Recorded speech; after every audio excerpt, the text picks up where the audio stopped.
Bismillahirrahmanirrahim. Assalamualaikum warahmatullahi wabarakatuh.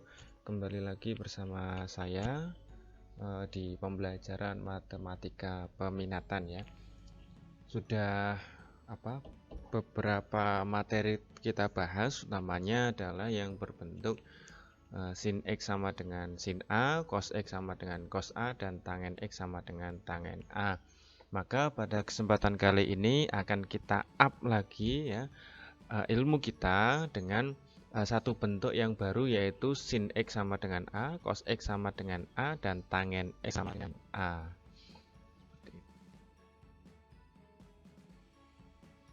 Nah, pada kesempatan kali ini tiga hal yang nanti akan kita bahas ya. Semoga nanti waktunya cukup. Yang pertama adalah persamaan trigonometri berbentuk sin X sama dengan sin A, berikutnya cos X sama dengan cos A, dan tangen X sama dengan tangen A. Nah, di sini nanti ada hal yang menarik ya kan, ada hal tambahan ilmu sedikit, tetapi ilmu yang kemarin akan tetap kita gunakan. Yuk kita lanjut. Nah, pada bagian sebelumnya ya, kita telah membahas yang berbentuk, tadi sudah saya sampaikan di awal, bahwa sin X sama dengan sin A, cos X sama dengan cos A, dan tangen X sama dengan tangen A, di mana langkah-langkah penyelesaiannya kalau kita rangkum itu menjadi seperti ini ya. Yang pertama, menentukan nilai X1 ya pada kuadran 1 dengan masing-masing rumusnya. Kalau sin X sama untuk nilai X1-nya, maka A plus K kali 360 derajat. Untuk yang cos juga sama, dan untuk yang tangen adalah X1-nya sama dengan A plus K kali 180 derajat. Nah, untuk yang X2-nya yaitu ya bersesuaian dengan kuadrannya ya. Kalau kemarin sinus terdapat pada kuadran 2, maka rumusnya 180 derajat min A. Kalau kosinus berarti min A plus K kali 360 derajat. Untuk tangen masih sama, karena rumus X1 dan X2-nya sama, yaitu A plus K kali 360 derajat. Nah, berikutnya kita melacak apakah ada X3, X4, X5, dan seterusnya ya, berdasarkan putarannya. Jadi nanti nilai K-nya dirubah mulai dari 0, 1, 2, dan seterusnya. Berikutnya kita melakukan analisis terhadap hasil perhitungan ya. Dimana setelah kita mendapatkan hasil perhitungan X1, X2, X3, X4, dan seterusnya, maka kita akan melakukan analisis dengan menyandingkan ya, mengcompare dengan batasan interval yang dikehendaki soal. Nilai X1, X2, dan seterusnya yang masuk dalam selang interval yang dikehendaki soal, maka dia menjadi solusi ya. Pada bagian ke-5-nya, menyimpulkan hasil perhitungan yang merupakan solusi dan bukan solusi sesuai batas interval ya. Jadi nanti setelah kita analisis, maka kita dapatkan kesimpulan yang solusi ini, yang bukan ini, seperti itu. Nah, itu langkah-langkah dalam menyelesaikan persamaan ketika bentuknya sin X sama dengan sin A, cos X sama dengan cos A, dan tangen X sama dengan tangen A. Nah, berikutnya kita akan bahas pada materi yang menjadi tema pada pertemuan kali ini. Konsep awalnya ya, pada bagian ini kita akan membahas persamaan ya, trigonometri berbentuk sin X sama dengan sin A, cos X sama dengan cos A, dan tangen X sama dengan tangen A, di mana langkah penyelesaiannya, nah perhatikan, ada tambahan sedikit langkah dari yang sebelumnya. Yaitu yang pertama, kita menentukan inversinusnya atau cosnya atau tangennya berdasarkan soal. Misalkan sinus, maka kita mencari inversinus dari nilai A. Misal nilai A adalah 1/2, maka inversinusnya otomatis bernilai 30 derajat. Misal A-nya bernilai adalah 1/2 akar 2, otomatis inverse cos-nya adalah 45 derajat.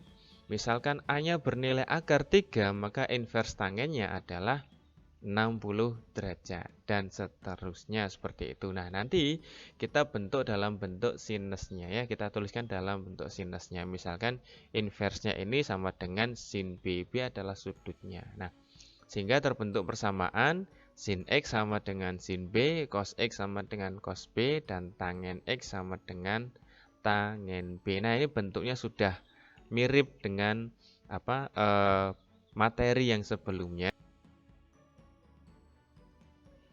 Ya, maka ya, jika sudah mendapatkan persamaan berbentuk seperti di atas, maksudnya yang ini ya, maka langkah penyelesaian selanjutnya adalah menggunakan langkah-langkah pada penyelesaian persamaan trigonometri berbentuk sin X sama dengan sin A, cos X sama dengan cos A, dan tangen X sama dengan tangen A yang telah kita bahas pada pertemuan sebelumnya. Jadi materi yang sebelumnya jangan sampai lupa. Kenapa? Karena pada bagian yang ini cuma menambah sedikit. Levelnya cuma naik sedikit dari yang sebelumnya. Langkah-langkah pada materi sebelumnya itu tetap kita gunakan semuanya. Sehingga jangan dilupakan. Kita lanjutkan ya.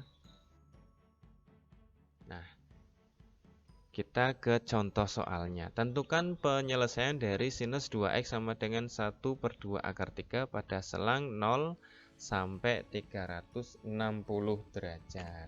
Ya. Nah, tadi di bagian awal ini A kita rubah dulu menjadi inverse-nya sehingga nanti kita ketemu sin B tadi begitu kan. Nah, maka penyelesaiannya adalah langkah pertamanya adalah kita menentukan inverse dari A atau sin inverse-nya dari A. Maka penulisannya begini, kita memperoleh nilai sin 60 derajat. Yang selalu kita pakai adalah yang terletak pada kuadran satunya saja ya. Jadi yang misalkan sin 120 derajat itu tidak kita pakai. Yang kita pakai pada bagian ini hanya yang terletak pada kuadran yang pertama ya. Nah, ada apa ini? Oke, catatannya inilah alasannya di pertemuan awal ya, yang dulu di awal saya sampaikan untuk menghafal nilai perbandingan trigonometri pada sudut-sudut istimewa karena ke depan akan sering kita gunakan. Kalau ini kita tidak hafal, tidak ingat, maka kita akan bingung nanti bagaimana menghitung inverse dari sinus itu. Nah, itu kan nanti daripada kita bingung, kalau kita sudah menguasai ilmunya dengan menghafalnya, maka otomatis akan cepat pada langkah ini. Dan selanjutnya, maka kita akan mengerjakan seperti pada bentuk-bentuk persamaan yang sebelumnya. Oke, kita lanjut. Nah, kita sudah mendapat tadi sin 60, maka bentuk persamaannya menjadi sin 2x sama dengan sin 60 ya. Sin 2x sama dengan sin 60, maka penyelesaiannya adalah kita menentukan ya nilai K sama dengan 0 ya, kita tentukan x1, x2, nanti x3, x4 dan seterusnya seperti apa. Nah, kita lanjutkan dan selalu kita mulai dari nilai K sama dengan 0 ya. Ya, bagian pertama x1-nya adalah bentuknya 2x ya, 2x1 ya kan, karena ini mencari x1 sama dengan 60 plus K kali 360 derajat.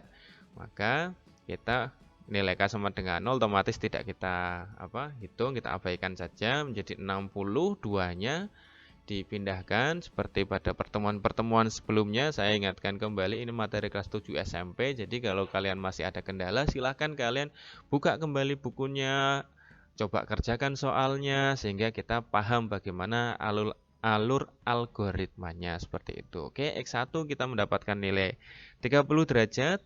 Berikutnya untuk X2-nya, nah ini padanannya karena sinus adalah 180 derajat dikurangi A seperti itu.